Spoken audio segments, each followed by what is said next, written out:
Buenas tardes a todos, gracias por la introducción. Bienvenidos al curso de cuidados del paciente crítico en el rebrote de la COVID-19. Eh, es para mí un gusto estar con ustedes compartiendo estas 2 horas que se ha programado para este tema.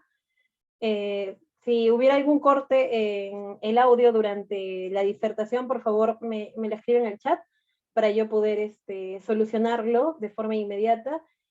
Y bien, si hubiera alguna duda también durante la disertación, lo pueden escribir en la cajita de comentarios y en la cajita del chat. Y ya, bueno, al final del tema ya podría responder sus preguntas. Bien, ahora sí, empecemos. El tema que hoy nos ha reunido es cuidados del paciente crítico en el rebrote de la COVID-19. He puesto rebrote entre comillas, dado que el rebrote es un término que ha sido cuestionado por varios epidemiólogos, por varios especialistas del tema, dado que un rebrote no nos da, según lo que ellos mencionan, una idea completa del problema que estamos viviendo, ¿no? El término más preciso sería segunda ola, ¿no? Nosotros tenemos que tener en cuenta que al estar en una segunda ola, nosotros estaríamos hablando de haber sido ya golpeados por una primera ola, que en un sistema de salud como el nuestro, lo ha golpeado gravemente, ha reducido los recursos que ya teníamos, y si bien es cierto, hemos tenido meses donde ha habido un descenso significativo del número de casos de COVID-19, no ha sido suficiente como para que el sistema se haya fortalecido para que pueda haber una atención a todas las personas que lo requieran, ¿no? Esto ha agregado a la presencia de nuevos factores como las nuevas variantes que hemos visto que se han presentado en diversas partes del mundo con distintos grados de difusión. ¿No? Bien, entonces comencemos a hablar ya del tema. Vamos a hacer hablar un poco acerca de una breve introducción, la situación epidemiológica. Es necesario entender dónde estamos parados para poder hablar acerca de la COVID-19, hablar un poco de la nueva variante que probablemente es un tema de preocupación. Si bien es cierto, ya se sabe un poco más de ella que hace un mes, es importante que todavía entendamos que hay muy poco tiempo desde que ha aparecido, ¿no? Y que no existe solamente una única nueva variante, no existen muchas variantes y van a seguir habiendo variantes a medida que siga habiendo transmisión del virus, ¿no? La prevención y ya el manejo del paciente crítico. Ustedes recordarán hace algunos meses, algunas semanas, veíamos noticias como nueva cepa de coronavirus, cómo la pandemia se agravó en Reino Unido y dejó al país aislado. Nosotros vimos cómo países que tienen un mejor sistema de salud que el nuestro, como Reino Unido, comenzó a presentar una ola de casos sin precedentes, ¿no? Que azotó todo el país, que incluso los obligó a volver a restricciones tan severas como el confinamiento estricto. Bien, todas esas noticias no hacían más que reflejar cómo iniciábamos el año, ¿no? Con qué preocupación. Y bueno, todo esto ha aumentado a que todavía hay una porción de nuestra población que se niega a creer que esto realmente es un problema. Ha agravado un poco el problema, ¿no? Todavía hay gente que cree que la COVID-19 o no existe, o no es un problema mayor, o es que no está causando muertes, o hay personas que piensan que se puede prevenir de algunas maneras en específica, con algunos medicamentos en específico. Vamos a hablar un poco de eso, por eso es importante que también hablemos de lo que se sabe de prevención, ¿no? Siempre es importante ver qué es lo que dice la evidencia científica. La situación epidemiológica en la cual estamos. ¿Cuáles son las cifras mundiales? Nosotros a nivel mundial tenemos más de 116 millones de casos, ¿no? Esto actualizado al día de hoy, como pueden ver en la parte superior.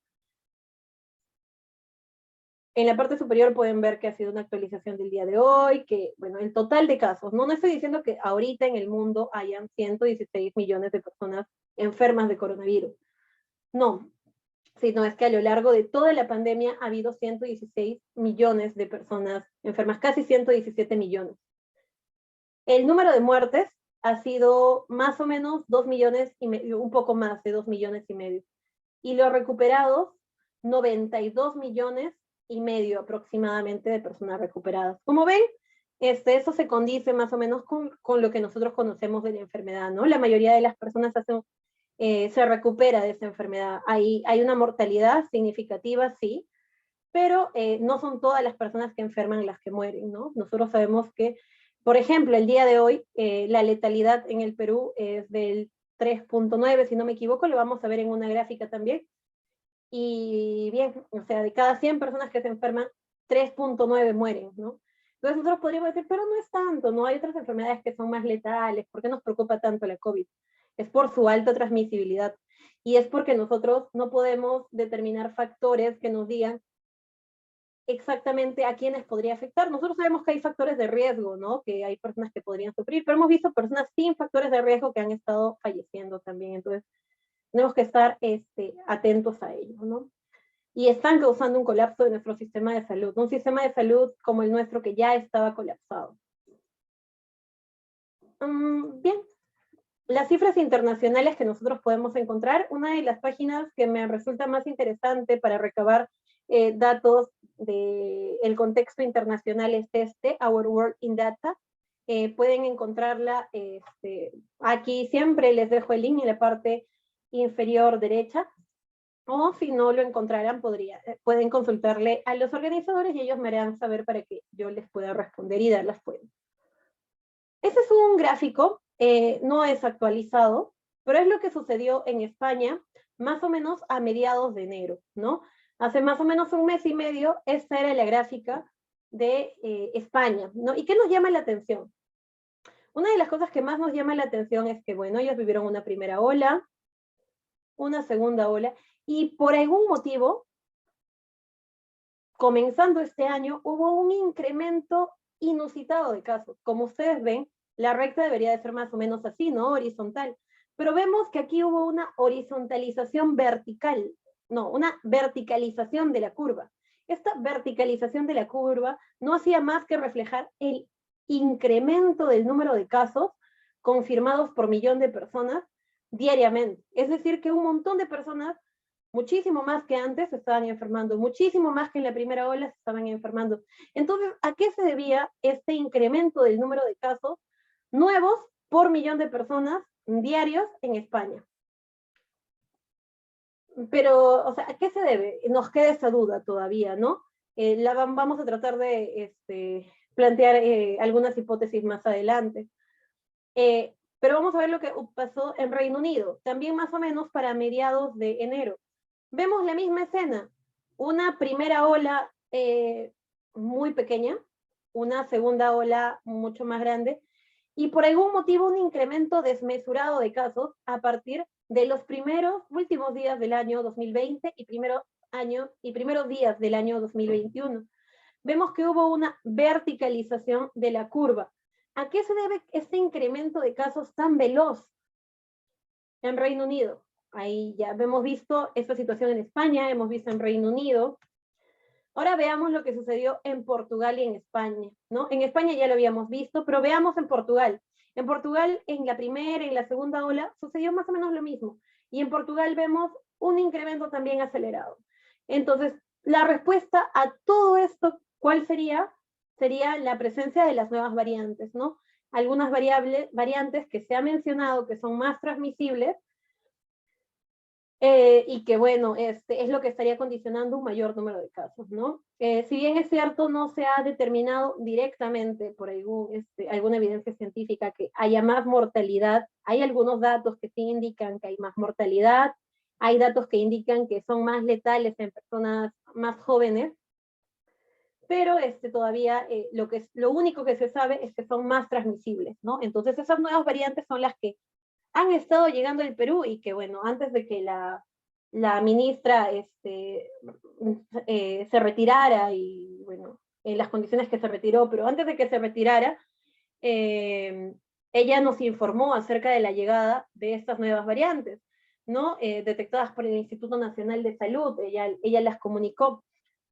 Entonces, eso definitivamente nos puede preocupar, ¿no? Y puede ayudarnos a entender por qué es que nosotros estamos teniendo más rápido, más casos que en la primera ola, a pesar de que ya hemos comenzado con la vacunación. Una de las medidas que causó mucha polémica a inicios de febrero del mes anterior fue la toma de medidas estrictas, ¿no? De confinamiento estricto. Bueno, eso tenía un porqué, ¿no? Nosotros vemos aquí que Reino Unido, Canadá y Alemania son países que presentaron un incremento en sus casos en los primeros días del año 2021, pero que gracias a que se volvieron a instaurar cuarentenas estrictas, hubo una disminución significativa del número de casos, que en realidad era bastante alentador, ¿no? Porque una semana se pudo controlar un poco esto. Y bueno, veíamos que en otros países como España, como Portugal, esas medidas no se dieron y su curva siguió y siguió creciendo, ¿no? Entonces, bueno, si bien es cierto la cuarentena la cuarentena obligatoria, estricta, ya terminó, es importante que nosotros tengamos en cuenta y comunicarle a las personas que están a nuestro alrededor, como personal de salud, como estudiantes, como profesionales, que si bien es cierto, comenzó la vacunación, eso no resuelve el problema al 100%, ¿no? Y que más bien lo que más probablemente nos ayude a controlar esto va a ser el distanciamiento social. Y veamos cifras nacionales, aterricemos todas estas cifras al contexto en el cual nos encontramos ahora, ¿no? Nosotros vemos aquí el total de defunciones diarias en la ciudad de Lima. Esto es independiente del diagnóstico de COVID-19, de infección por SARS-CoV-2. Independientemente de todo, aquí nosotros encontramos que han aumentado las muertes en Lima y Callao. Miren ustedes de lo que más o menos en el 2020, a inicios del 2020, se registraban un total de 100 muertes, 150 muertes diarias en Lima y en Callao, a mediados del año 2020 fueron incrementándose hasta alcanzar 500 muertes diarias. Es inevitable, es indudable poder ver que algo pasó aquí para que aumentaran las muertes.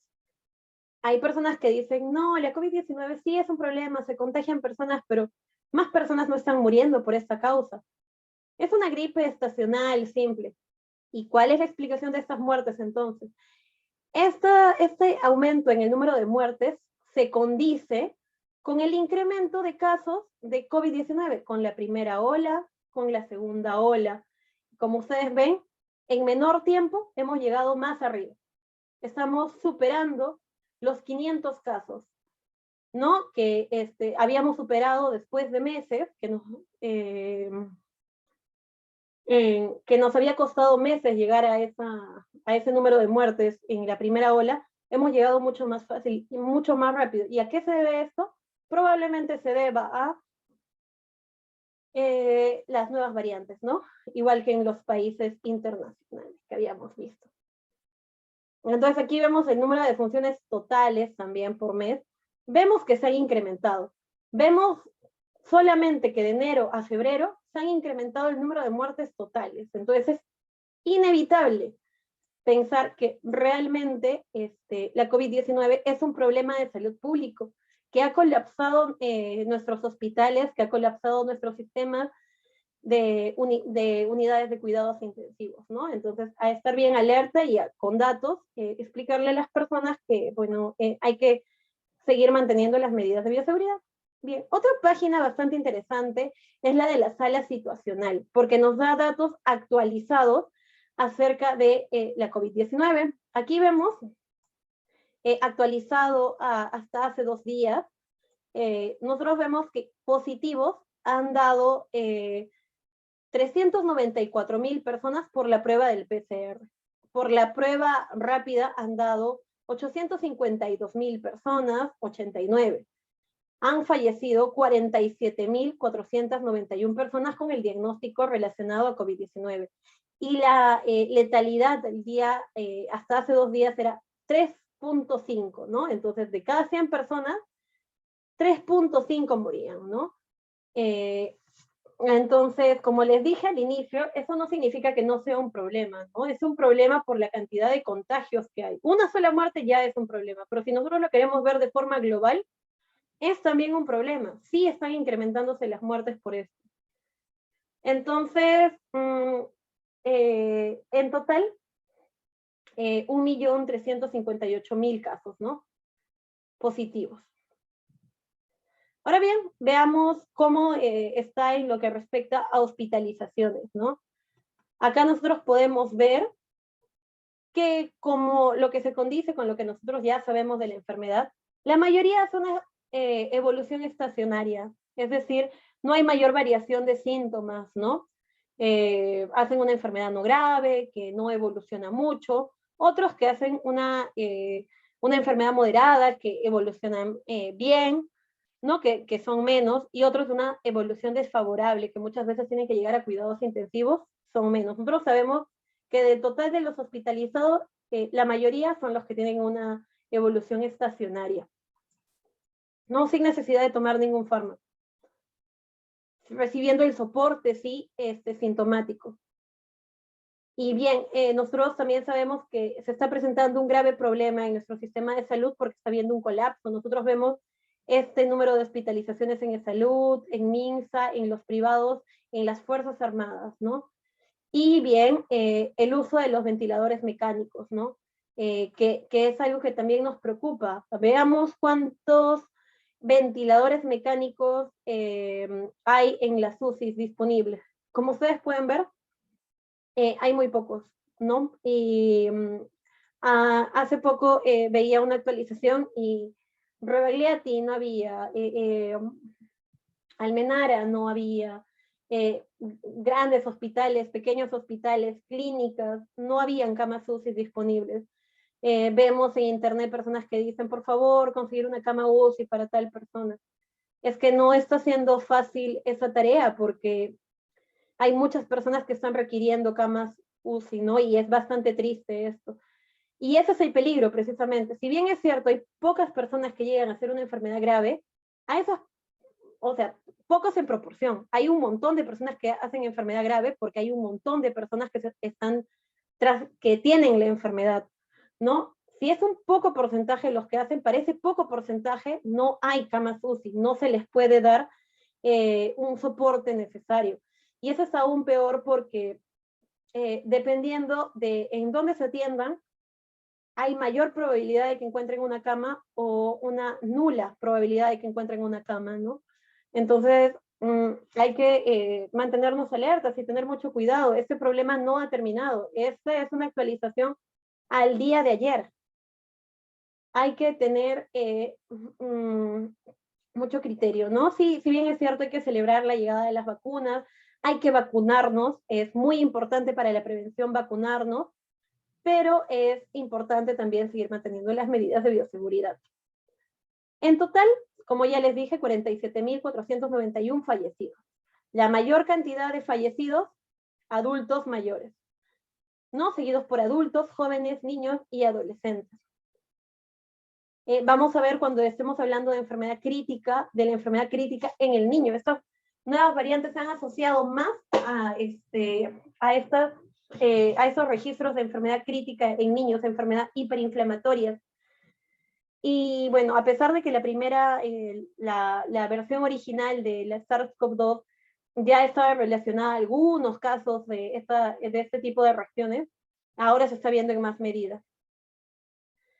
Sabemos también que hay un mayor número de varones que fallecen por COVID-19 que mujeres, ¿no? Esto probablemente cuando veamos la virología del SARS-CoV-2 mencionemos una hipótesis de por qué se podría dar esto. Vemos también que los más afectados son los adultos entre 60 y 69 años en proporción. Nosotros sabemos que los mayores de 90 tienen mayor probabilidad, los mayores de 80, pero como hay más de 60 a 69 hay más porcentaje que está falleciendo, ¿no? Entonces, es por eso que la vacunación se está priorizando a las personas con mayor riesgo, ¿no? De forma acertada. Aquí también tenemos, permítanme un minuto. Ya. Aquí también tenemos fallecidos dependiendo del lugar donde fueron atendidos, ¿no? Acá tenemos el MINSA, salud, un domicilio vía pública, una clínica privada, las Fuerzas Armadas y, bueno, en investigación, ¿no? Entonces, acá tenemos varios datos importantes que nos van a ayudar a determinar, a obtener medidas de prevención básicamente, ¿no? Hablemos un poco acerca de la virología. ¿Qué sabemos del SARS-CoV-2? El SARS-CoV-2, ¿qué es? ¿Es lo mismo que la COVID-19? ¿Es lo mismo que coronavirus? A veces utilizamos los tres términos de manera similar, como si fueran sinónimos, ¿no? Y eso no es así. El coronavirus es una extensa familia de virus que puede causar diversas enfermedades. Hay varios tipos de coronavirus y estos tipos de coronavirus pueden causar diferentes infecciones respiratorias, desde un resfriado común hasta un síndrome respiratorio agudo severo, ¿no? Que es lo que vemos en la COVID-19. El SARS-CoV-2 es un integrante de esta gran familia de coronavirus. De hecho, forma parte de una subfamilia llamada beta coronavirus. Existen los alfa coronavirus, los beta coronavirus, los gamma coronavirus, y también existen, como ya les mencioné, los beta coronavirus. Como parte de los beta coronavirus tenemos al SARS-CoV-2, ¿no? Denominado así porque puede causar precisamente este temido síndrome respiratorio agudo severo.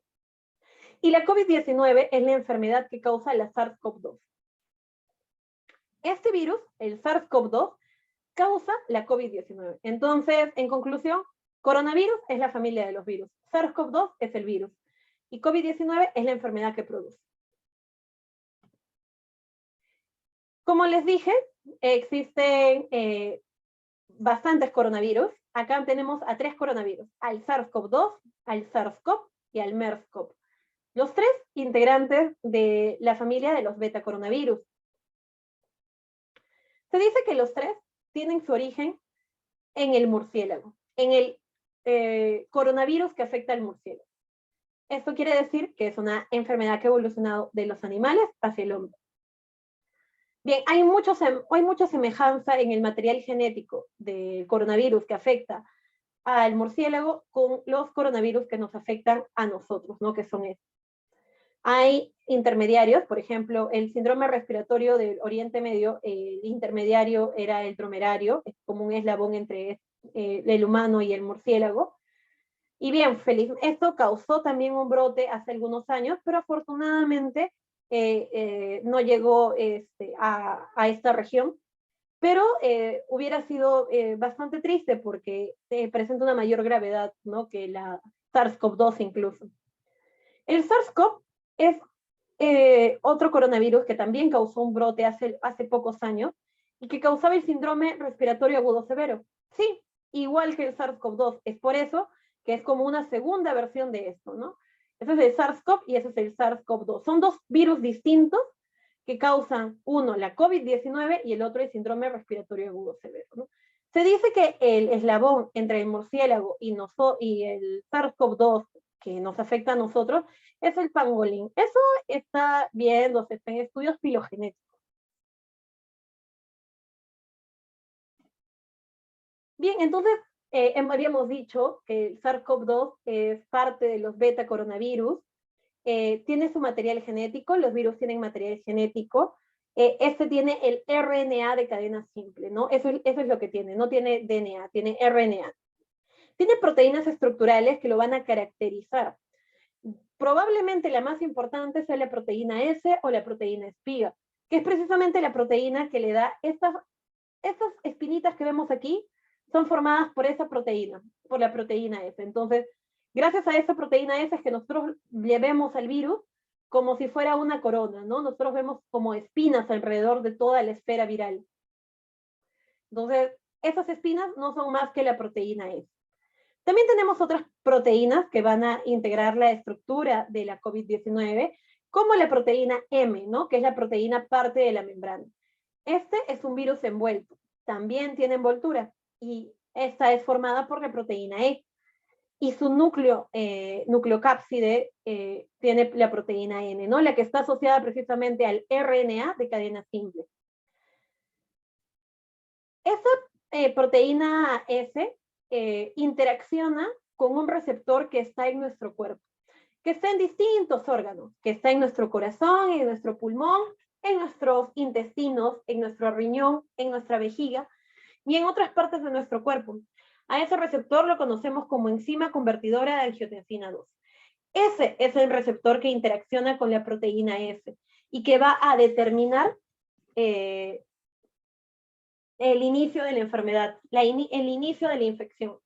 Entonces, gracias a que nosotros tenemos ese receptor e interacciona con esa proteína S, es que nosotros podemos enfermarnos, podemos infectarnos con ese virus. Veamos aquí un esquema más estructurado. Acá tenemos la proteína S. Acá se ve de una forma más clara que es precisamente que la proteína S quien forma quien le da esta característica de una bola con espinas al coronavirus, o de una esfera con corona, ¿no? Precisamente por esa proteína esa es que se llama coronavirus. Tenemos la membrana lipídica, vemos acá una membrana, vemos que está envuelto y que ahí está la proteína E. Vemos en su membrana la proteína M, que es una proteína transmembrana. Vemos su material genético, que es un ARN de una sola cadena, ¿recuerdan? Y que está asociado a una proteína de la nucleocápside, la N, ¿no? Eso es la estructura. Pero como les había dicho, probablemente una de las estructuras más importantes es la proteína S. La proteína S, la vemos aquí. Esa es una proteína S ampliada, ¿no? Y si nosotros la vemos bien, tiene 3 colores. Y tiene 3 colores, ¿por qué? Porque cada una representa una subunidad. Esas tres subunidades que vemos, la celeste, la amarilla, la morada, son exactamente iguales, ¿no? Y están compuestas así. Esa es una subunidad. Imaginemos que la celeste lo hubiéramos puesto acá. ¿Qué tenemos? Tenemos 2 zonas importantes.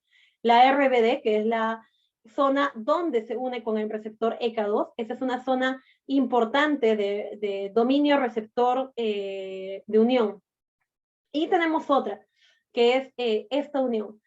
Resulta que esta subunidad está constituida por, a su vez, por una... No son esas de color celeste, amarillo y morado, no son subunidades, son unidades. La proteína S está compuesta por 3 unidades y cada una de estas unidades tiene 2 subunidades, ¿no? La subunidad S1, la subunidad S2. Y esas subunidades se juntan en esta zona que vemos aquí, ¿no? Entonces, ¿por qué se los menciono? Porque esto vamos a ver cuando nosotros estemos hablando de las variantes. Y este gráfico, además de servir para que expliquemos más o menos cómo es que comienzan a dividirse los virus en nuestro cuerpo, nos va a servir para explicar por qué ocurren las mutaciones, por qué se están presentando nuevas variantes. Nosotros vemos que en la parte superior encontramos al virus, ¿no? Que ha ingresado a un organismo y está en contacto con esta mucosa. En esta mucosa nosotros vemos a los receptores de enzima convertidora de angiotensina 2, o ECA2 o AC2, ¿no? Acá lo vemos. Y lo vemos junto a un correceptor, conocido como TMPRSS2. Estos dos interaccionan con la COVID-19, como lo ven acá, el correceptor en rojo y el receptor en azul. Y gracias a esta interacción es que por endocitosis el virus puede ingresar. Esa es como la llave, ¿no? La cerradura sería el ECA2, la enzima convertidora de angiotensina, nuestro receptor, y la llave sería la proteína S. Ingresa al organismo y se libera el virus. Como es un ARN de una sola cadena, el ribosoma comienza a leerlo y comienza a replicarlo. Y comienza precisamente a producir las proteínas que nosotros hemos visto. La proteína N, la proteína F, la proteína M y por último la proteína E. Como ya tengo nuevas proteínas, puedo formar nuevos virus, ¿no? Y es así como entra uno y salen varios. Salen, no sé, digamos 10 virus, ¿no? Entonces cada uno de estos virus entra a otras células y comienza a multiplicarse. Es así como va aumentando la carga viral en nuestro cuerpo, porque utiliza precisamente nuestro material, el material de nuestras células para multiplicarse. Ahora, ¿por qué les digo que este gráfico podría explicar las mutaciones? Porque como ustedes ven, han habido, recuerdan, casi 117 millones de personas en el mundo que han tenido, han sido infectadas por SARS-CoV-2. En cada una de esas personas ha habido este ciclo de replicación. ¿Y qué pasa cuando algo se repite muchas veces? Hay errores, y acá también han habido errores. Este ribosoma en algunas ocasiones se equivoca, y en lugar de leer correctamente el ARN mensajero, lo lee de forma incorrecta. Y es así como en lugar de salir una proteína S normal, puede salir una proteína S mutada, ¿no? Esto van a formar aminoácidos y los aminoácidos van a formar la proteína. Por el cambio de un aminoácido, puede haber una mutación, ¿no? Entonces, es por eso que este gráfico explicaría las mutaciones. Aquí tenemos la transmisión. Hay que recordar cómo ocurre la transmisión. La transmisión ocurre, se produce a través de gotas respiratorias, ¿no? Especialmente cuando un paciente tose, estornuda o habla. Y dichas gotas entran en contacto con mucosas. Esa es la transmisión de persona a persona. Es por eso que nosotros tenemos que mantener un distanciamiento social.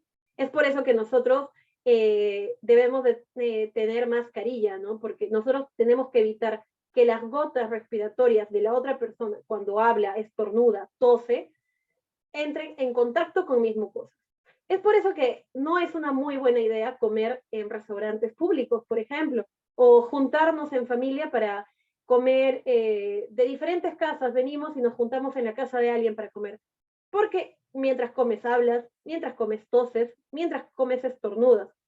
Y es precisamente ahí donde se disparan las gotitas y van a entrar en contacto con las mucosas, que como estás comiendo están libres. Entonces, bueno, una forma importante de prevenir es el distanciamiento social, ¿no? Los aerosoles y los espacios cerrados. Resulta que cuando nosotros hablamos, tosemos o estornudamos, no solamente se secretan estas gotas respiratorias, sino también se secretan partículas mucho más pequeñas. A estas las conocemos como aerosoles, que se van a quedar suspendidas en el ambiente. Como pesan menos, se van a quedar más tiempo en el ambiente. Y esas son las que están presentes en espacios cerrados, ¿no? De una persona mientras simplemente respira, esos aerosoles salen de ella y están en el ambiente donde están sin tener mascarilla, ¿no?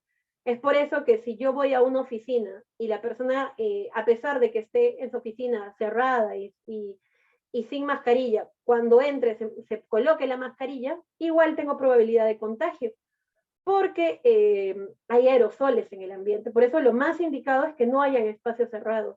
Es por eso que aún no se pueden aperturar muchos espacios, muchos lugares de espacios cerrados, ¿no? Porque hay alta probabilidad de contagio y como ya hemos visto en los datos iniciales, no hay un sistema de salud que pueda soportar más personas enfermas. Los fomites, que se ha visto que hay una transmisión menor que con los aerosoles o con o con las gotitas respiratorias, pero también significa una posibilidad de contagio. ¿Esto qué quiere decir?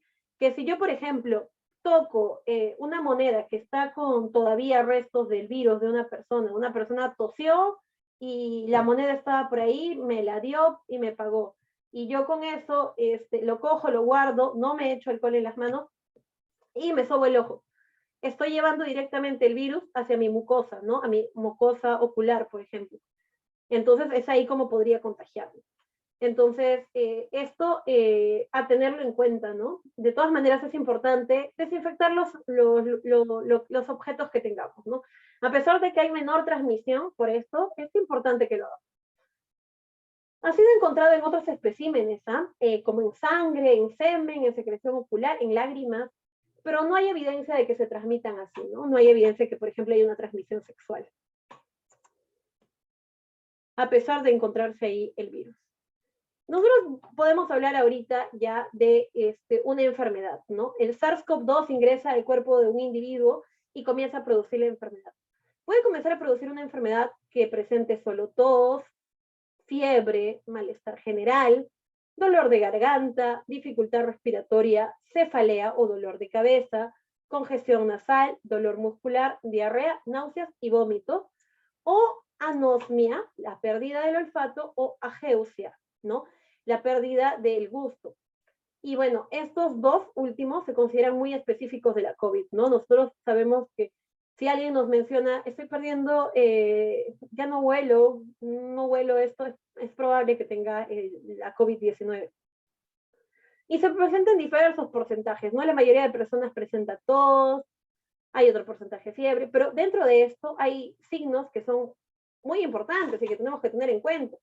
¿Cuáles son? Por ejemplo, la fiebre, ¿no? La fiebre que no baja, y que ya se está manteniendo varios días.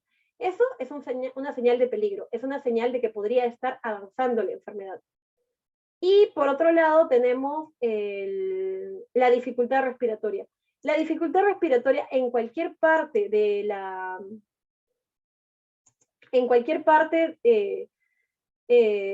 si es grande, es pequeña, podría significar que estamos avanzando a una enfermedad grave. Preguntan, ¿como síntomas el dolor de espalda? Sí, el dolor de espalda en algunas ocasiones se presenta dentro de lo que es dolor muscular, ¿no?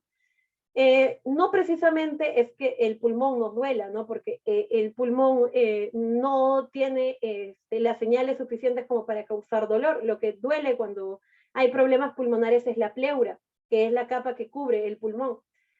Y bueno, eso no está muy relacionado a la COVID-19, pero lo que sí puede doler son los músculos de la espalda. Y sí están relacionados, pero como ustedes pueden ver acá en este gráfico, no es muy frecuente, ¿no? Y bueno, te puede doler la espalda por una mala postura, pero si eso está asociado a dificultad respiratoria, sí es probable que sea, ¿no? Porque la dificultad respiratoria sí está muy asociada a la COVID-19. Y hay que tener cuidado con la dificultad respiratoria, porque la presencia de dificultad respiratoria, de lo que se conoce como disnea, puede ocasionar que se avance a una enfermedad grave, ¿no? Y la enfermedad grave ya es donde hay peligro de muerte. Eso está muy relacionado con un signo que es la saturación de oxígeno, ¿no? Es importante que si una persona es diagnosticada con COVID-19, constantemente se le esté saturando, ¿no? Se indicó que cada 6 horas, por ejemplo, se le puede saturar para ver que su saturación no baje. Si baja su saturación es porque ahí se está complicando la enfermedad, ¿no? Y eso es lo que tenemos que evitar. La mayoría de casos, como ustedes pueden ver en la gráfica, son leves, con signos leves. Hay un gran porcentaje que son asintomáticos, el 20% no sienten nada. El 60% sienten un poco de malestar, quizás dolor muscular, quizás un poco de diarrea, quizás un poco de tos, pero no más. El 15% ya tiene moderado. Esos son los que probablemente presenten fiebre, dolor muscular, tengan que hospitalizarse, reciban un poco de oxígeno y bueno, felizmente evolucionen bien, ¿no? Y el 5% de todas esas personas son las que pueden hacer una enfermedad grave, que pueden llegar a cuidados intensivos, ¿no? Que es lo que a nosotros nos preocupa. Ese porcentaje nos preocupa a nosotros. Ese porcentaje está haciendo que nuestras unidades de cuidados intensivos estén colapsando. Entonces, tenemos que identificar tempranamente esto, ¿no? Si bien es cierto, a pesar de que se identifique tempranamente, muchas veces es difícil hacer algo, sí hay formas de de identificar fácilmente y de poder dar tratamientos, ¿no? Para tratar de dar un soporte mayor a la persona. Vamos a ver que hay personas con mayores probabilidades de pertenecer a este 5%. No quiere decir que solamente estas personas vayan a hacer enfermedad grave. ¿Ah? Hay personas que están dentro de este grupo que no van a hacer enfermedades graves y hay personas que no están dentro de este grupo y van a hacer enfermedades graves. Esos son simplemente grupos de riesgo, un tema de probabilidad, no un axioma. Entonces, ¿quiénes son las personas que tienen mayor probabilidad de hacer una enfermedad grave?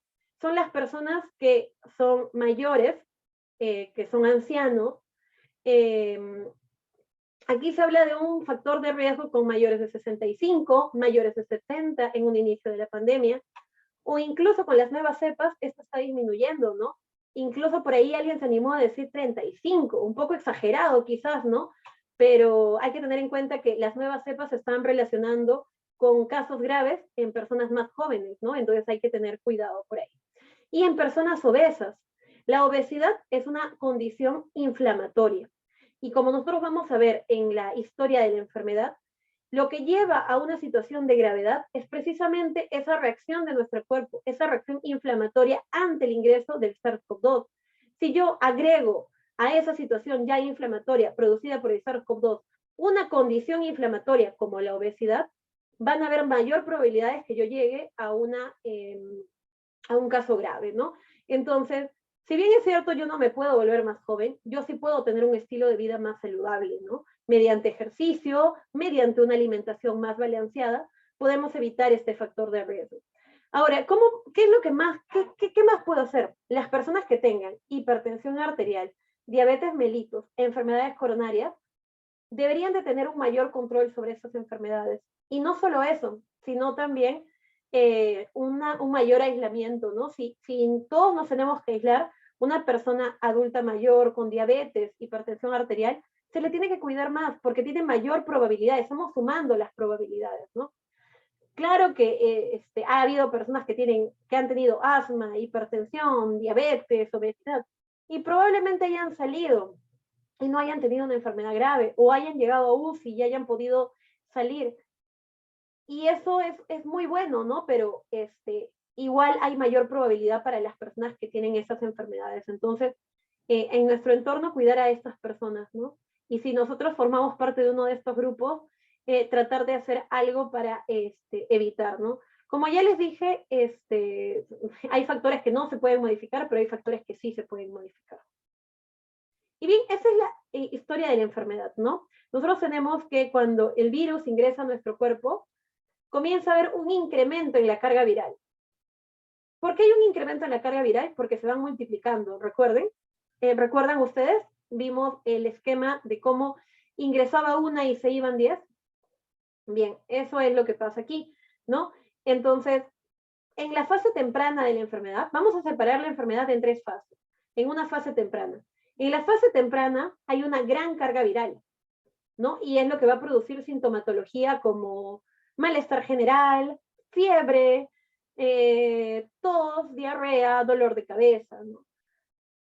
Y bien, eso es lo que se va a producir en la primera fase de la enfermedad. En la segunda fase de la enfermedad se puede producir dificultad respiratoria, una fiebre sostenida. Entonces, es aquí donde nos preocupa, ¿no? Porque es aquí donde podemos llegar a la fase de hiperinflamación. Esta fase es conocida como la fase pulmonar, porque muchas veces es aquí donde vemos precisamente el 90% de su pulmón ha sido afectado, el 60%, el 70%, el 40%, el 30%. Es aquí donde vemos eso, ¿no? Y ya está disminuyendo la respuesta viral. El virus ya no es un problema. El problema es la respuesta de nuestro organismo ante la presencia de este virus. Y como ustedes ven, esa es la respuesta de nuestro cuerpo. Se va incrementando. Y cuando eso se está incrementando desmesuradamente, es donde llegamos a una etapa de hiperinflamación. La etapa de hiperinflamación es la que va a conducir esas situaciones de distrés agudo respiratorio severo, esas fallas cardíacas, precisamente todas esas condiciones que nos pueden llevar a un servicio de cuidados intensivos, ¿no? Entonces, ¿cuáles son las primeras señales de que estamos llegando a esto? Fiebre que no baja y dificultad respiratoria. ¿no? Es aquellas personas que tienen dificultad respiratoria, cuando están echados nada más, hay que tener muy en cuenta esto. Entonces, ¿qué es lo que nos lleva a una enfermedad grave? No nos lleva el virus, nos lleva la respuesta inflamatoria del virus, ¿no?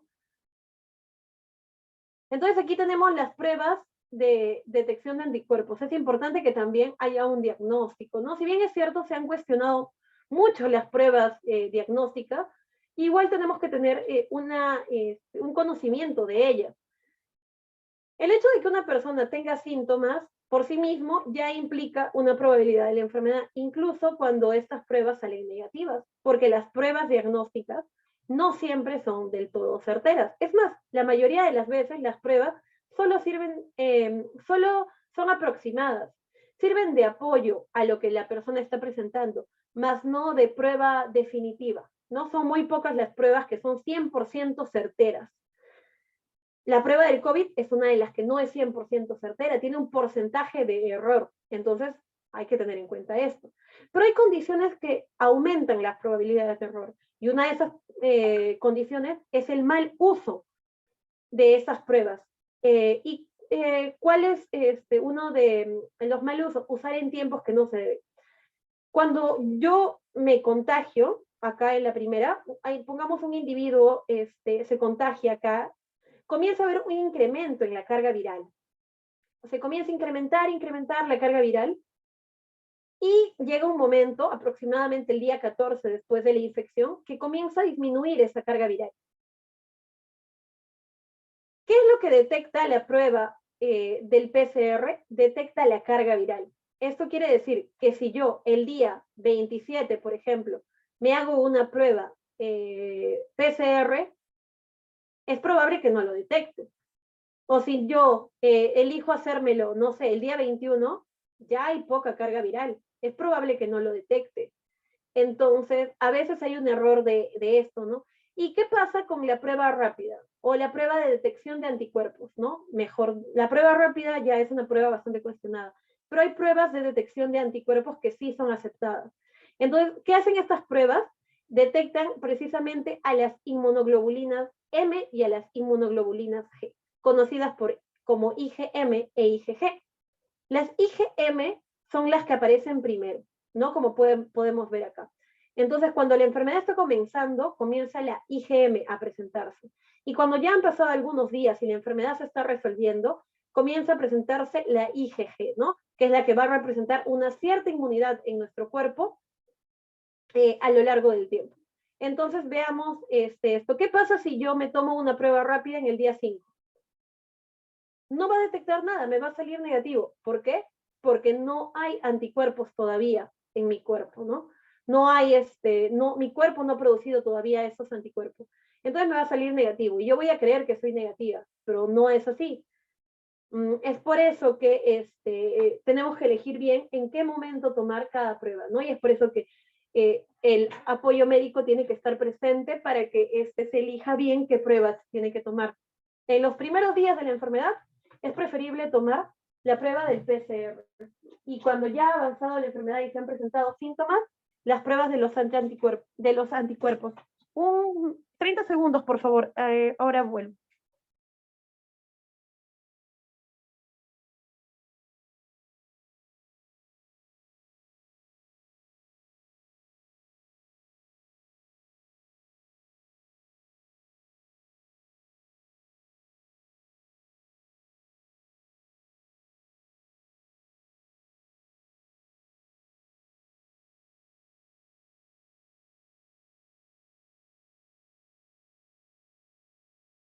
Ya, bien, muchas gracias por la espera. Ahora sí, retomemos. Ya, eso era lo que quería comentarles respecto a la detección de las pruebas, ¿no? De las pruebas diagnósticas, ¿no? En la primera etapa de la enfermedad, recuerden, es la prueba de elección, la del PCR, y ya cuando se han presentado síntomas, 5 días después del inicio de síntomas, las pruebas de anticuerpos pueden ser muy útiles, ¿no? Eso es un poco más de lo mismo, y eso es un esquema que de una forma más fácil nos puede indicar precisamente cuál sería el diagnóstico, ¿no? Por ejemplo, si yo presento PCR negativo, IgM negativo, IgG negativo, probablemente nunca haya tenido una infección. Pero si yo presento PCR negativo, IgM negativo e IgG positivo, probablemente haya habido una infección, pero ya se haya resuelto y probablemente haya sido un asintomático o de síntomas leves. Pero si, por ejemplo, tiene PCR positivo, IgM positivo e IgG negativo, es una infección temprana, ¿no? Entonces todavía hay que tener cuidados, hay que estar saturándose. Entonces, esto nos da una idea bastante concreta y simple de cómo interpretar las pruebas diagnósticas.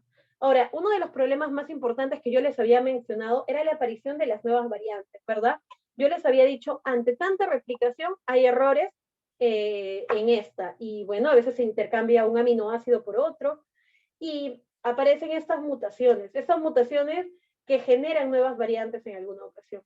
En algunas ocasiones. La primera variante que nosotros probablemente hayamos escuchado es la variante inglesa, ¿no?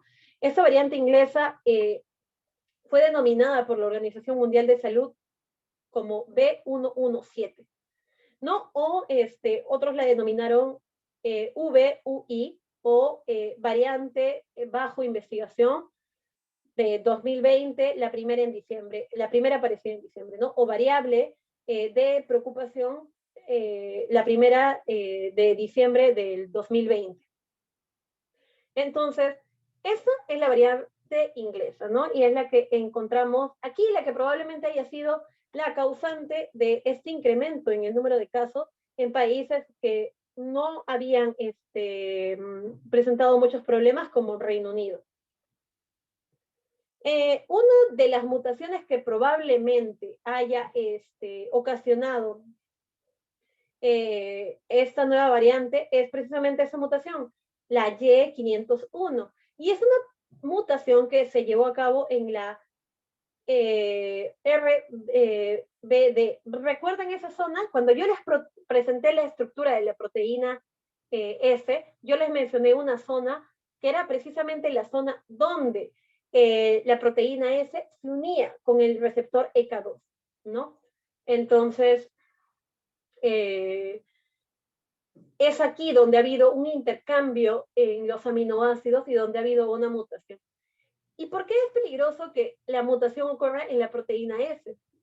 Es muy peligroso porque algunas de las vacunas se basaban solamente en la proteína S y poco en las otras partes, ¿no? Pero bueno, eso todavía está en estudios y aún no se ha comprobado que alguna vacuna no sea eficaz ante estas nuevas variantes. Sí se ha encontrado que las vacunas son menos eficaces para estas variantes, pero eso no quiere decir que no sean útiles, son muy útiles, ¿no? Y eso es lo que hemos encontrado. Esa es una de las mutaciones presentes.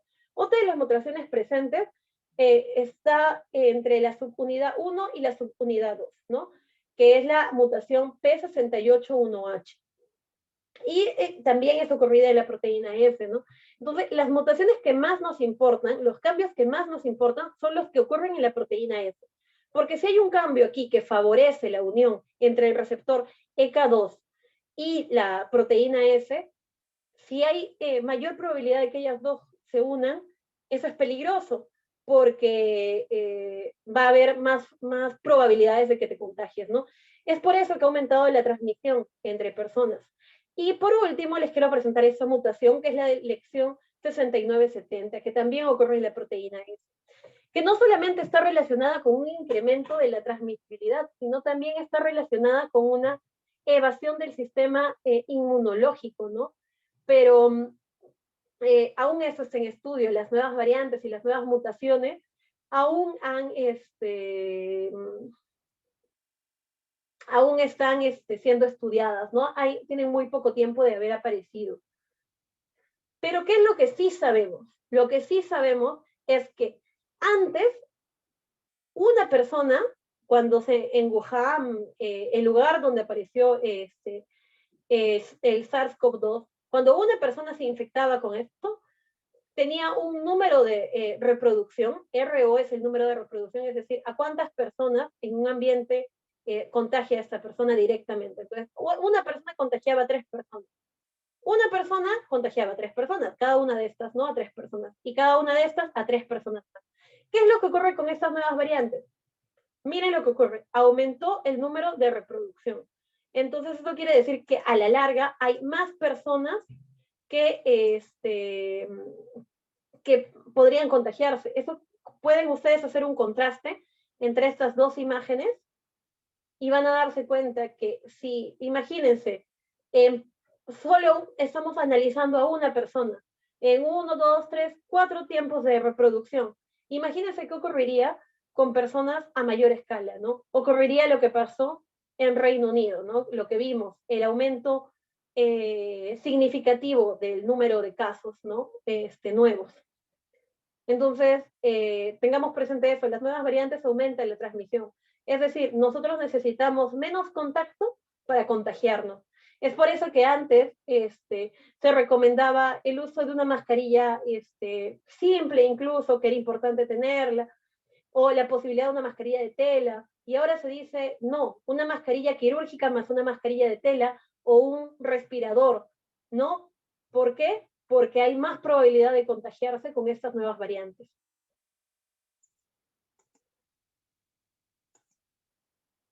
¿Cuál es el impacto? El impacto es que puede haber mayor propagación, como lo que ya hemos visto, ¿no? Y la duda es si esto puede causar una enfermedad más grave o no. Como ya les dije, hay datos que demuestran que podría haber, ¿no? Podría haber, y que hay un incremento en el número de casos graves en personas menores. Eso se ha registrado, incluso las autoridades del Reino Unido salieron a hablar acerca de este tema, ¿no?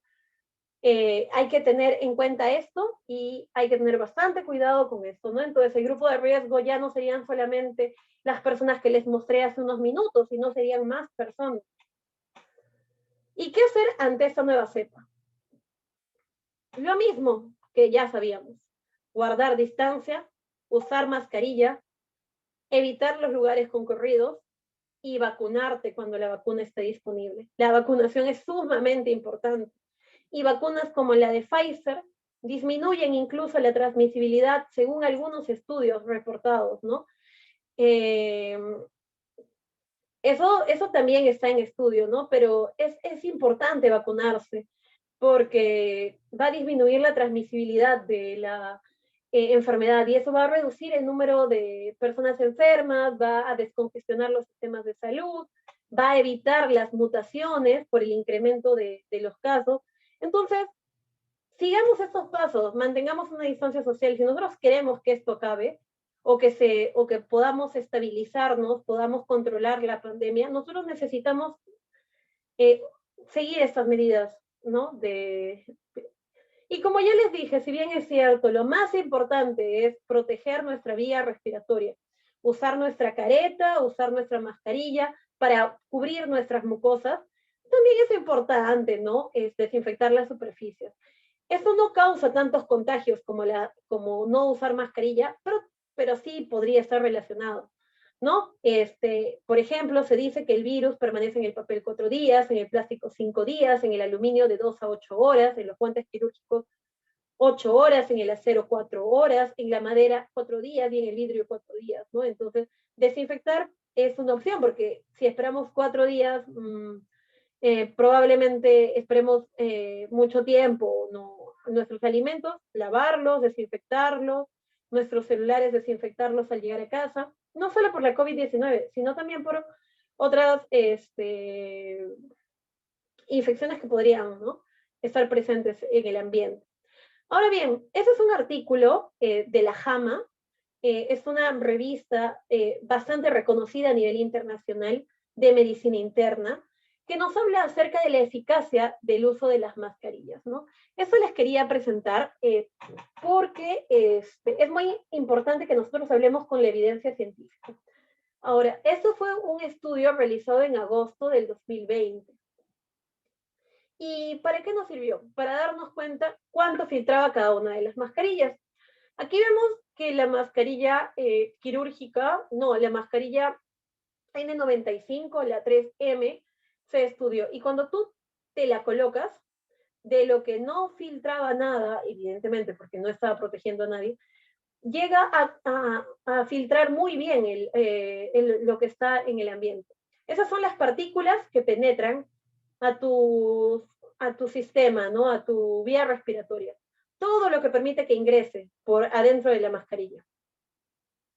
Cuando tú te la pones, llegas casi a filtrar el 100% de tu entorno, de tu ambiente. Y cuando te la quitas, obviamente llegas a estar expuesto a todo, ¿no? Pero esto es bastante importante. Esto precisamente es la razón por la cual las personas que están en una unidad de cuidados intensivos, donde hay pacientes que van a ser productores de secreciones respiratorias, tienen que usar estas mascarillas, ¿no? Porque les va a permitir protegerse de forma muy eficaz. ¿Qué pasa con las mascarillas quirúrgicas así con cintillos atrás? Con las que se amarran por detrás de la cabeza. La forma de protegerla, miren, en algunas ocasiones puede llegar a filtrar solamente el 60% y a dejar pasar el 40%, ¿no? O filtrar solo el 40% y dejar pasar el 60% de todo lo que tenemos en nuestro entorno. Entonces eso es muy peligroso, ¿no? Entonces hay que tener bastante cuidado con estas mascarillas. Esto en un ambiente abierto es útil. Esto en un ambiente abierto es útil, ¿no? Pero no en un lugar, por ejemplo, como un servicio de cuidados intensivos. Definitivamente es insuficiente. Y más aún, esa mascarilla, ¿no? Que son las que probablemente sean más cómodas, las que se colocan por detrás de la oreja. Como vemos aquí, filtra aún menos, ¿no? Filtra solamente el 40% de las partículas, de lo que la otra filtraba por lo menos el 60%, esta solamente el 40%. Y bueno, ese es un problema, ¿no? Pero los investigadores no solo se quedaron ahí en comparar estas tres mascarillas, también compararon el uso de estas mascarillas de diferentes formas. Y es así como publicaron en la misma revista, en la JAMA, en diciembre del año pasado, otro artículo acerca de las modificaciones que le hacía el personal de salud a su equipo de protección personal y cómo esto afectaba o no la protección que ellos tenían. Y también analizaron los diferentes tipos de mascarilla de la comunidad, ¿no? Nosotros sabemos que en la comunidad podemos encontrar estas mascarillas simples, ¿no? De 2 capas de nylon, estas mascarillas de algodón, una combinación de nylon con algodón, y bueno, cómo protegían estas, ¿no? Y cuál sería la forma más eficaz. Lo cierto es que con estas nuevas variantes, lo más recomendable es que se utilice, si yo voy a utilizar una de estas mascarillas que me cubre bastante parte de la cara, utilizo una mascarilla con filtro adentro, ¿no? Una mascarilla simple. Esa mascarilla es buena porque me está cubriendo bastantes zonas de la cara, no va, por ejemplo, esta es más fácil que ingrese por acá la carga viral que por acá, porque está más cerca de la oreja, tiene menos espacios libres, eso le permite ser más segura, pero de todas maneras, ¿no? Acá tenemos cuáles son las modificaciones que le hacía el personal de salud a sus mascarillas. Vemos los que usaban de forma simple, vemos los que le hacían un nudito acá, vemos los que utilizaban esto para evitar el contacto con sus orejas, vemos los que utilizaban incluso una media encima de su mascarilla. ¿Qué conclusión pudo llegar? Una conclusión bastante interesante. Cuando se utilizaba la mascarilla solamente detrás de las orejas de forma recta, ocurría lo que vimos en la anterior diapositiva, que es que solamente había una protección del 40%, del 30%, y dejaba pasar el 60% de todas las partículas. Cuando yo le hacía un nudito a mi mascarilla, me protegía más. Me protegía un 50, un 60%. Era mejor hacerle un nudito acá, una vuelta acá. Como ustedes pueden ver, esto ya no va recto, sino hay un nudo. ¿Y por qué es? Porque está más pegada a mi cara, porque hay menos distancia, menos espacio abierto, ¿no? Por acá podía ingresar, acá ya no hay espacio. Pero ¿qué era lo ideal? Lo ideal es que se utilicen estas mascarillas de tela que cubrían muchas regiones de la cara. Mira, ese está hasta aquí, ¿no? Más cerca de mi mucosa oral. pero el ingreso estaba más lejos de mi mucosa oral, ¿no? Me cubría más. Entonces, lo ideal es utilizar una mascarilla quirúrgica más esas mascarillas que podrían asegurarme, ¿no? Como ven, es bastante buena la protección de la combinación de estas dos. Miren ustedes, está muy cerca de filtrar casi todas las partículas del exterior, ¿no? Entonces no es necesario que yo me compre una mascarilla N95. Si yo voy a estar en un ambiente de cuidados intensivos, sí, es necesario que me la den. Pero si no, si voy a estar en la calle, por ejemplo, y ahora con las nuevas variantes, lo más recomendable es el uso de doble mascarilla. No solamente es importante cuidar nuestro organismo, sino también la salud mental de nuestra población, ¿no? Y por eso se han presentado guías técnicas. Acá les dejo una guía técnica, está en la parte inferior la referencia para que ustedes puedan buscar. Y bien, ahora hablemos un poco acerca del tratamiento, del manejo de las alternativas de tratamiento que se han venido discutiendo, ¿no? Se habló sobre el uso de medicamentos como la ivermectina, por ejemplo, ¿no? Acá tenemos una publicación hecha por el Instituto Nacional de Salud de los Estados Unidos, la NICE, y donde hacía una declaración del panel de directrices del tratamiento COVID-19 sobre el uso de la ivermectina para el tratamiento COVID-2019. ¿No? Esto, la última actualización, el 14 de enero del 2021. Han habido muchas actualizaciones más. Incluso hace 2 días salió una nueva actualización que refrenda lo que dice esto, que apoya lo que dice esto. ¿Qué es lo que nos dice? Es que no hay suficiente evidencia científica para el uso de ivermectina en el tratamiento de la COVID-19. Eso quiere decir que no hay una certeza de que esto funcione, ¿no? Es más, hay elementos para creer que no es eficaz.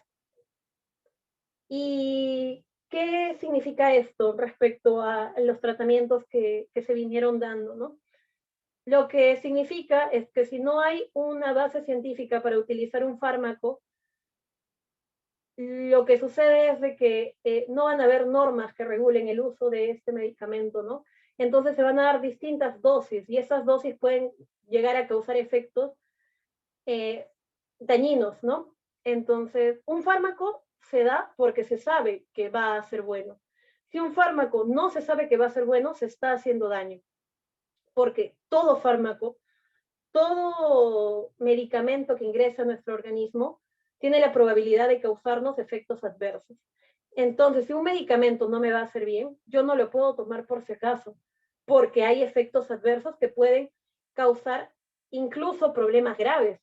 El Salud publicó hace algunas semanas una alerta por incremento de la neurotoxicidad por el uso de la ivermectina, efectos adversos por el uso desmesurado de la ivermectina, ¿no? Entonces hay que tener bastante cuidado con el uso. Lo cierto es que hasta ahora no hay evidencia científica que apoye el uso de ivermectina en el tratamiento de la COVID-19, ¿no?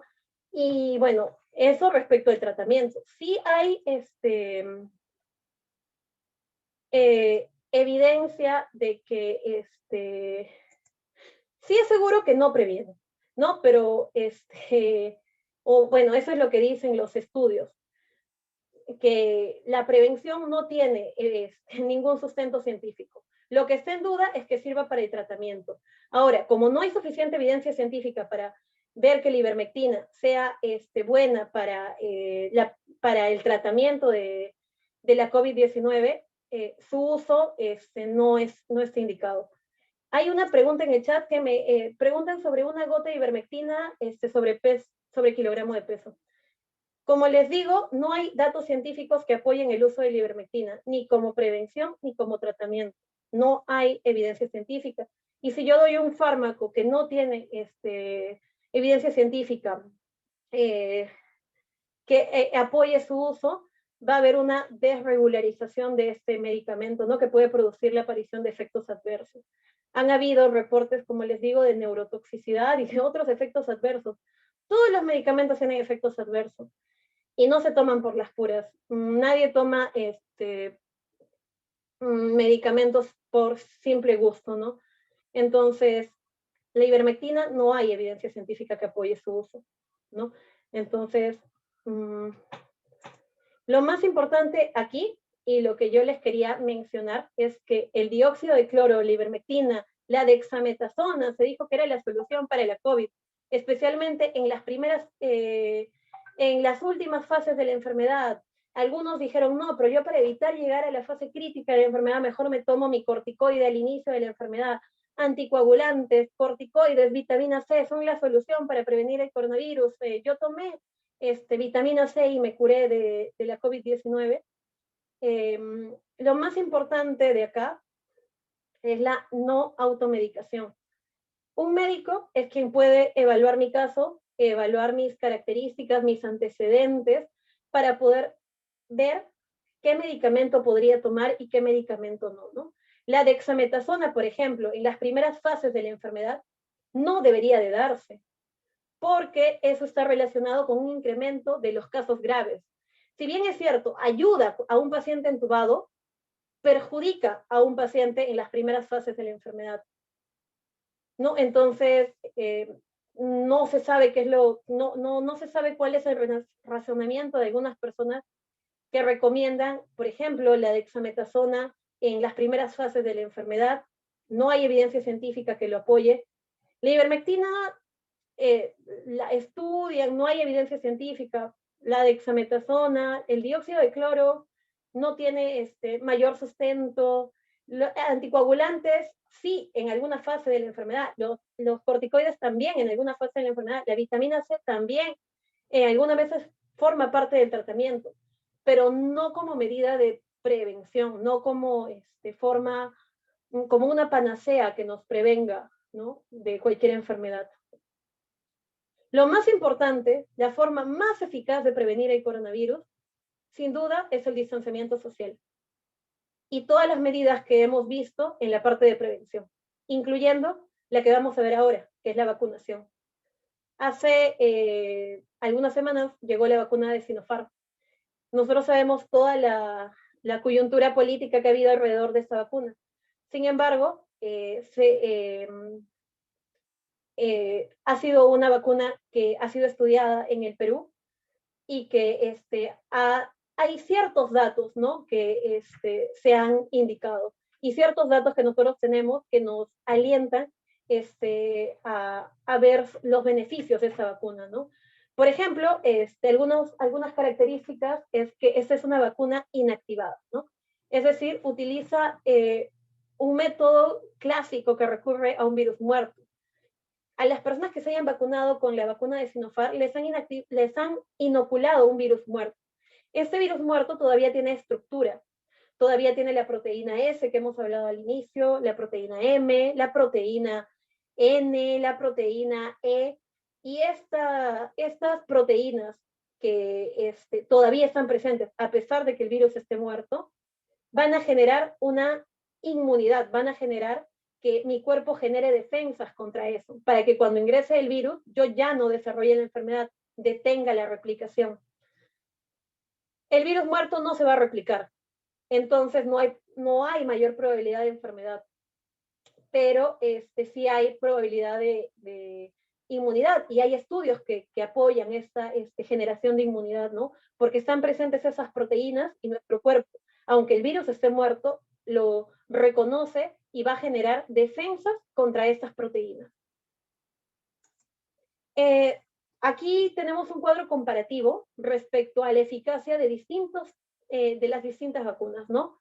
Acá está la Sinopharm, que presenta una eficacia clínica del 79.3%, y tenemos la otra que ha llegado a nuestro país, que es la Pfizer, que presenta una eficacia clínica del 95%, y probablemente sea la que más asocia a una mejora en lo que respecta a las nuevas variantes, ¿no? Y es más probable que sea eficaz ante las nuevas variantes, ¿no? La vacuna de Sinopharm, los que han producido la vacuna de Sinopharm han dicho que la actual mutación no hace que la vacuna sea ineficaz. Baja un poco su eficacia, pero no hace ineficaz. Es útil todavía. La vacuna de Sinopharm es útil frente a las nuevas variantes, según lo que indican sus creadores. ¿no? Y bueno, en realidad ninguna se ha dicho, ninguna de las que está aquí, se ha dicho que no tenga eficacia en lo que respecta a las nuevas variantes.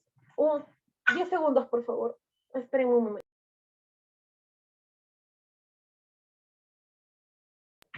Ya, ahora sí, como les digo, esa es la eficacia clínica, ¿no? De diversas vacunas. Recordemos que van a venir otras vacunas que se han conversado con otras vacunas. La AstraZeneca se conversó, por ejemplo, 82.4 de eficacia clínica.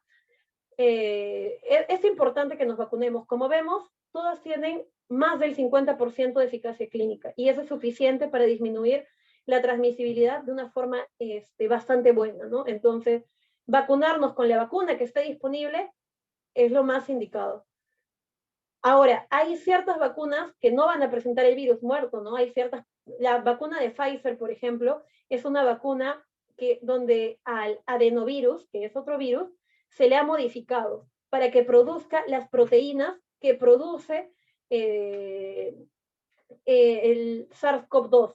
Entonces se va a generar una inmunidad, pero no va a haber presencia de este SARS-CoV-2 propiamente dicho, sino va a haber la presencia de un virus mutado que no va a causar la enfermedad.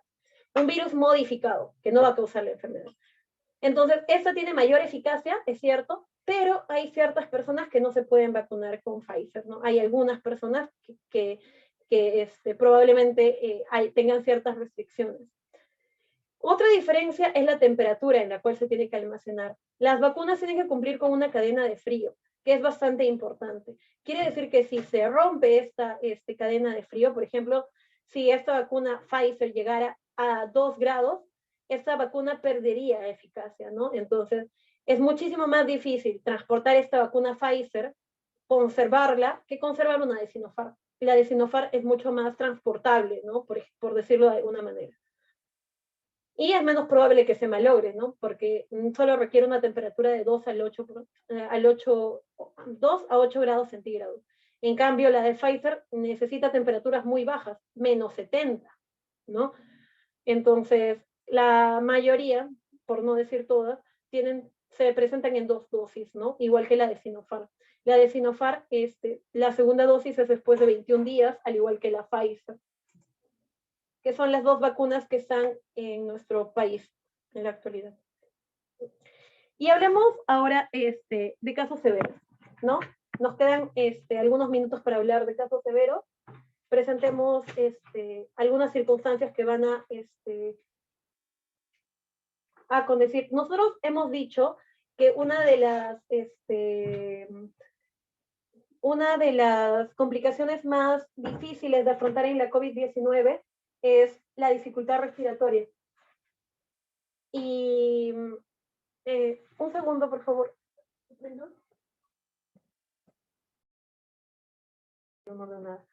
Ya, gracias. Ya, una de las dificultades respiratorias una de las complicaciones más difíciles de afrontar en la COVID-19 es la dificultad respiratoria, el síndrome de distrés respiratorio agudo severo, ¿no? Y hay algunos casos donde este distrés va a condicionar a que se requiera un soporte ventilatorio y más allá de un soporte ventilatorio, incluso una intubación endotraqueal, ¿no? Que es bastante complicada. ¿Por qué es complicada en ese contexto? Porque va a tener que realizarlo personal médico que va a estar expuesto a las secreciones que puede expulsar el paciente, a la producción de aerosoles del paciente durante este procedimiento. Por eso se han creado algunas estrategias para hacer que haya menor diseminación de estos aerosoles. Acá yo les quiero presentar un video que más o menos nos da una idea de esto, ¿no? Entonces, ahorita se los presento, estoy dejando de compartir para poder presentarles.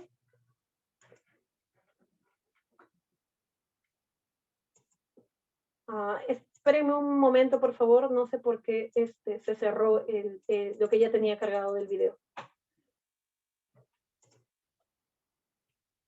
Ahorita lo coloco, es un video bastante corto, debe tener unos 2 minutos de duración, pero nos ayuda a entender de alguna forma cómo es que cómo es que nos tenemos que proteger, ¿no? Cuando realicemos este tipo de procedimientos. Bien, ya lo encontré, lo voy a compartir en este momento.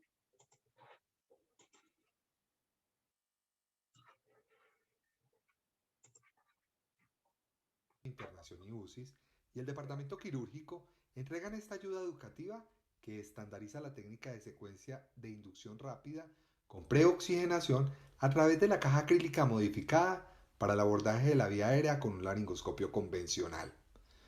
Es de vital importancia que dicho procedimiento sea realizado por personal con alto entrenamiento en el manejo de la vía aérea y siempre acompañado por un colaborador que estará atento a la manipulación externa de equipos, al igual que el personal destinado para la administración de medicamentos. Todos ellos deben estar debidamente vestidos con los elementos de protección personal. Nótese que la recomendación básica es tener todos los elementos necesarios para el abordaje de la vía aérea contenidos dentro del dispositivo de acrílico, y el reto del operador es mantener sus manos dentro del área hasta el retiro de la cámara.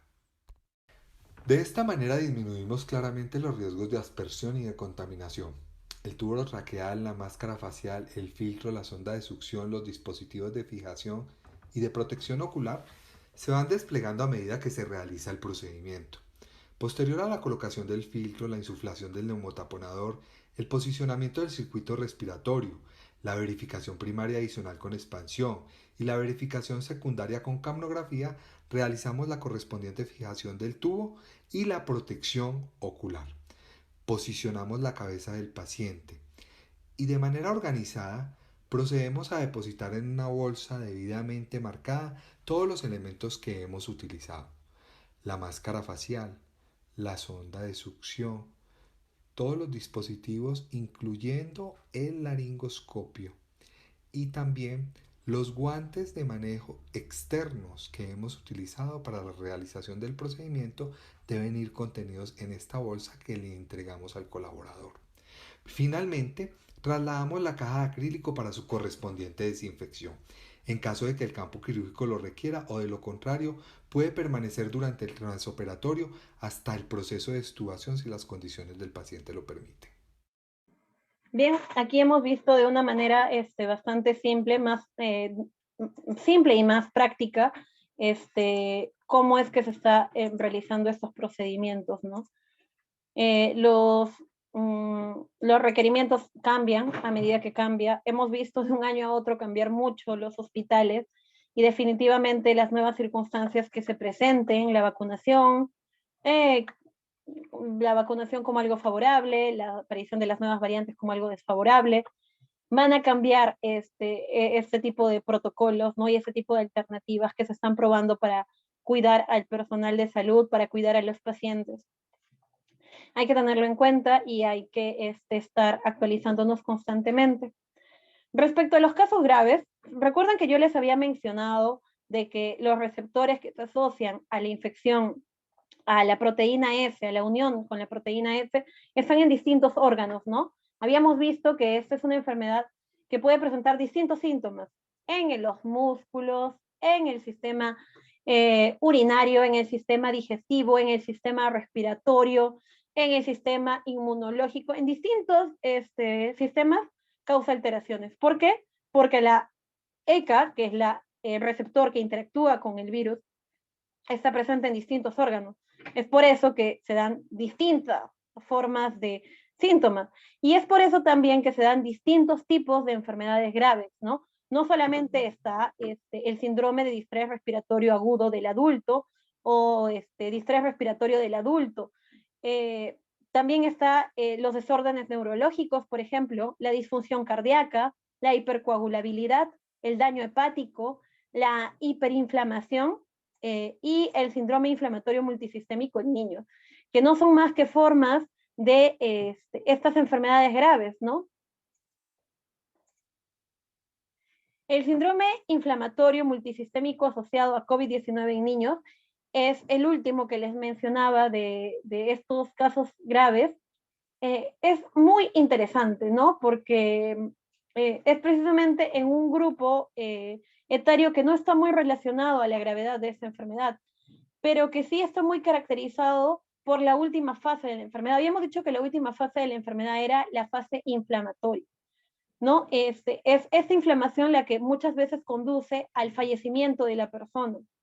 Y en los niños, a pesar de que muchas personas creen que no se presenta, sí se ha presentado. No se ha presentado como lo conocemos, con la forma respiratoria, con la dificultad respiratoria, pero sí se ha presentado, quizás con mayor probabilidad de problemas digestivos, ¿no? Pero sí se ha presentado problemas dérmicos también.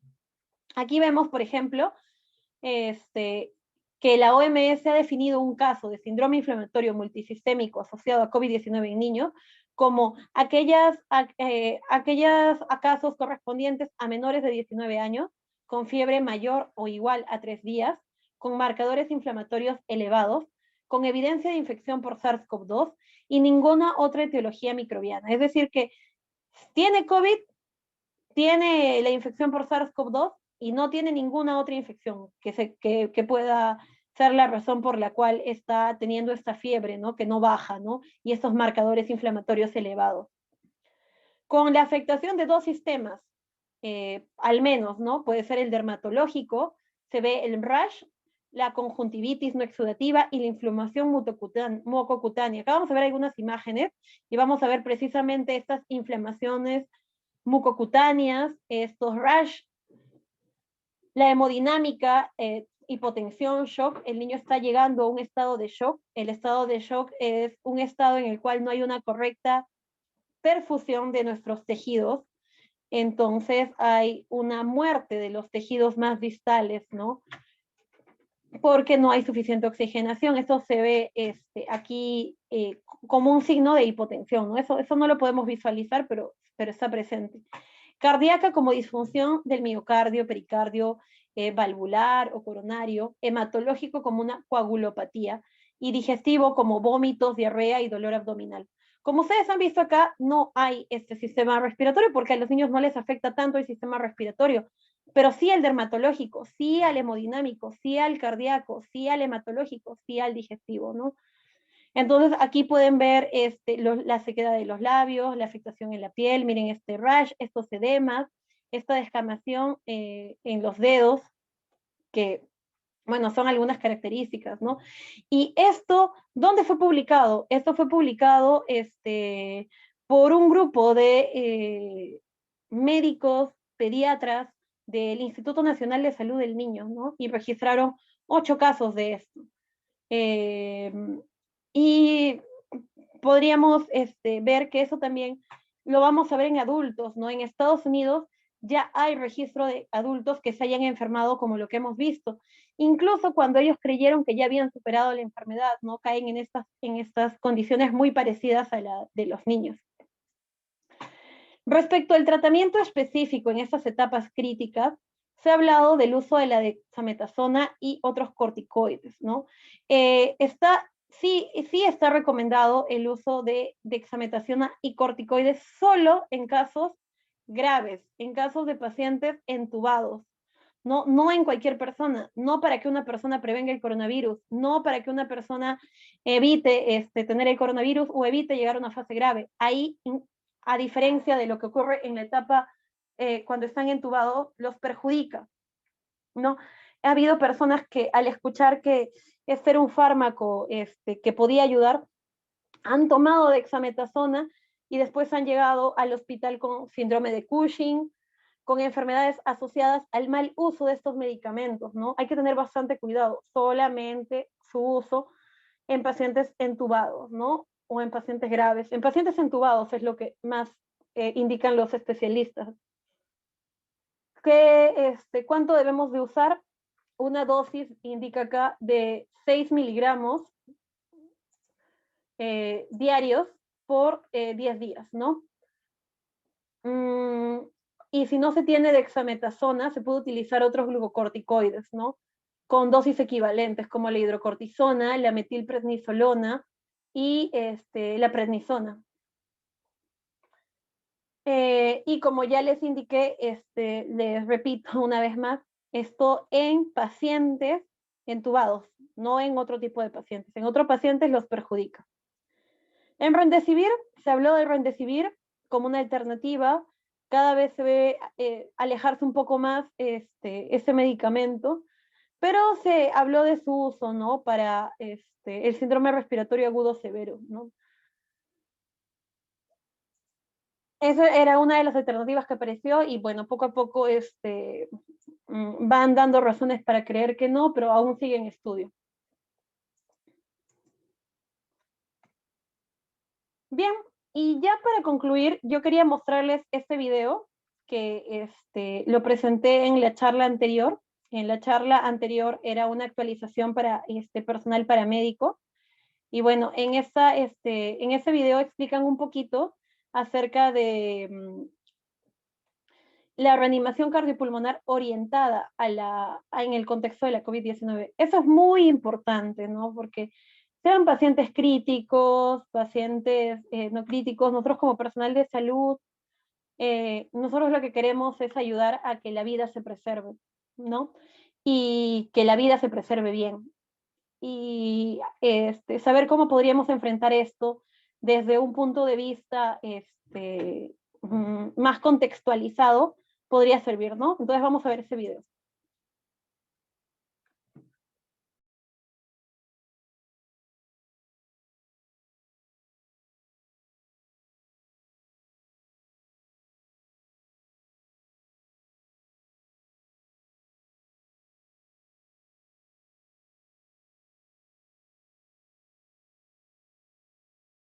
Un momentito, por favor, estoy colocando el video.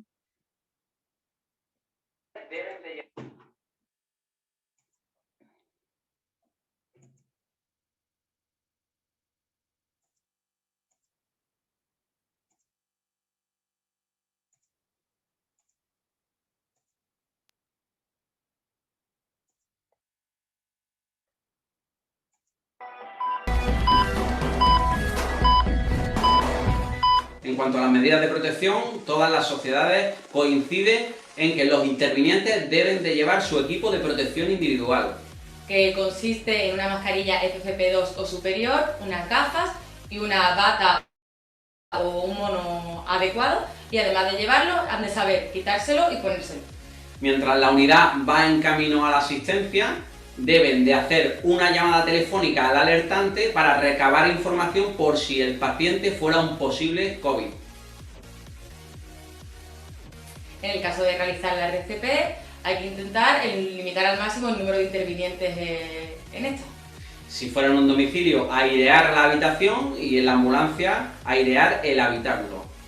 En cuanto al inicio y cese de las maniobras de RCP, es necesario saber que dado que estas generan aerosoles, por eso aumentan el riesgo de contagio, hay que hacer una valoración exhaustiva de las posibilidades de éxito del paciente. Hay que valorar tanto los antecedentes personales, la etiología de la parada, el tiempo de hipoxia que ha permanecido el paciente. En cuanto a las compresiones torácicas, deciros que la RCP debe comenzar con cardiocompresiones continuadas. Colocaremos el monitor en busca de ritmos desfibrilables y si es así procederemos como el protocolo habitual. En el caso de que tengáis cardiocompresores mecánicos, está indicado su uso. Pausaremos las compresiones torácicas siempre que usemos AMBU o un dispositivo supraglótico en el algoritmo 30-2. No siendo así en el caso de la intubación endotraqueal, donde se harán las compresiones y la ventilación de forma continuada. En cuanto a vía aérea y oxigenación, no se comprobará la respiración del paciente mediante la apertura de la vía aérea, la maniobra ver, oír y sentir, pero sí se hará mediante la toma del pulso carotídeo.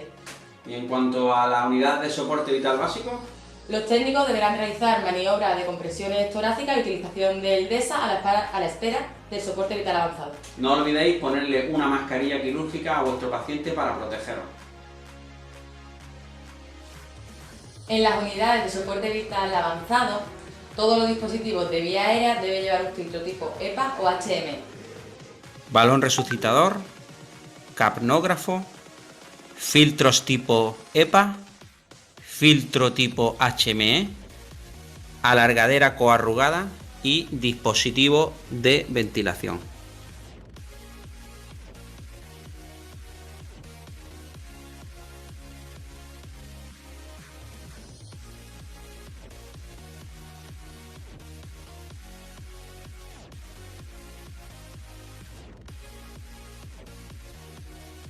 Prioriza la intubación frente a la ventilación previa con balón resucitador. En asistencias prehospitalarias se utilizará en primer lugar los dispositivos supraglóticos. En el caso de decantarnos por una intubación orotraqueal, será con un videolaringoscopio y por la persona más experimentada del equipo. Siempre irán ambos dispositivos unidos a un ventilador. No olvidéis colocar una mascarilla quirúrgica al paciente para minimizar riesgos.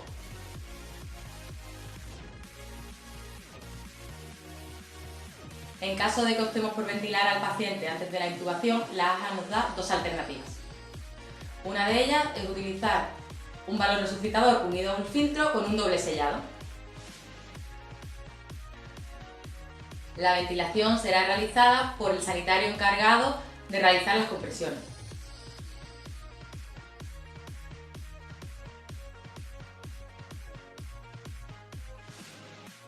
Una buena opción es añadirle al balón resucitador una válvula PIF. La segunda opción es la llamada oxigenación pasiva, que es aplicar un continuo flujo de oxígeno al paciente. Se realiza con una mascarilla de reservorio no reinhalable y un Guedel, cubriéndolos los dos con mascarillas quirúrgicas como medida de protección. En pacientes con insuficiencia respiratoria grave moderada y aumento del trabajo respiratorio, se recomienda la intubación orotraqueal precoz con la secuencia rápida de intubación. No olvidéis que este procedimiento lo tenéis en uno de nuestros tutoriales. Hasta aquí este tutorial de recomendaciones de RCP en COVID-19.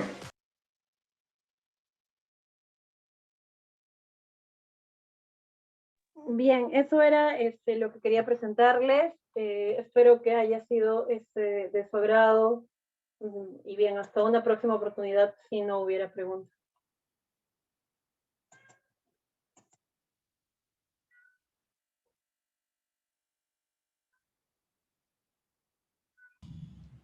Buenas noches. Hola, buenas Bueno, noches. muy buenas gracias por participar en la ponencia. Ya estamos finalizando. ¿Cómo está? Muy buenas noches, o buenas tardes, ¿no? Todavía. Disculpe. Justo nos inscribimos al curso, bueno, yo trabajo en salud y estaba muy interesante, de verdad. He salido de las dudas de muchas dudas que tenía. Y yo solamente quería hacerle una preguntita, de repente, no sé si me pueda ayudar. El tema se trata sobre cuidados del paciente crítico en el contexto de rebrote COVID, ¿no? Y este tema de la alimentación, cuando tenemos pacientes leves, ¿no? O cuando tenemos pacientes un poquito graves, en caso de intubados, es posible que usted sepa algo más o menos de cómo debería ser la alimentación, la nutrición, porque como Perdón, sabemos... ¿podría repetir la pregunta? Tuve problemas que me impidieron escuchar la pregunta. Ya, le estaba preguntando sobre la nutrición, sobre la alimentación en pacientes leves, ¿no? Con síntomas leves de COVID, y en caso, ¿no? De pacientes críticos, de que están de repente intubados. ¿Cómo podría ser, ¿no? Para que esa alimentación, ya que complementa con los medicamentos, con el tratamiento médico, solo esa parte, de repente usted me puede ayudar.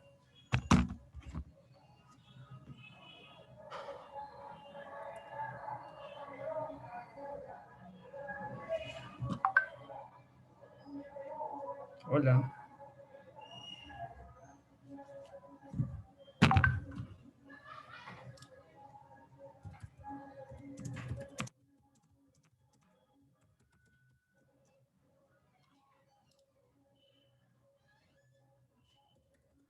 Disculpen, no me había dado cuenta que no se escuchaba.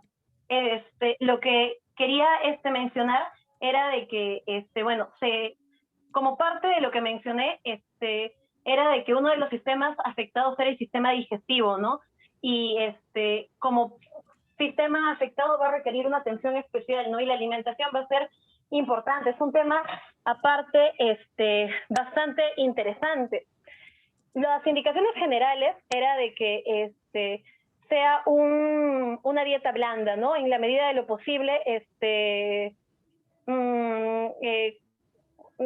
comidas que sean fácilmente digeribles, ¿no? Nada que con tendencia a lo crudo, nada que implique mucha procesación, o mucho procesamiento, perdón. Y respecto a la etapa grave, sí va a ser muy importante que se vea qué circunstancia tiene el paciente, porque como les mostré, en la enfermedad grave puede haber distintas facetas, ¿no?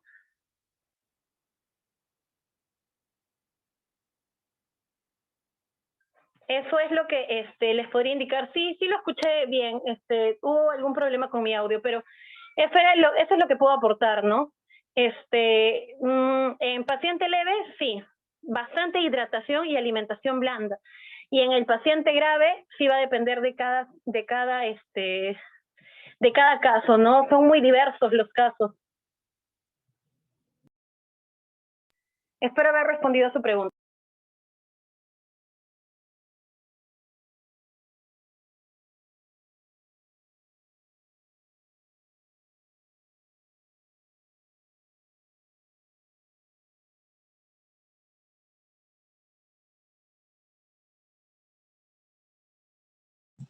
Bueno, si no hay más preguntas, daremos por finalizar la clase.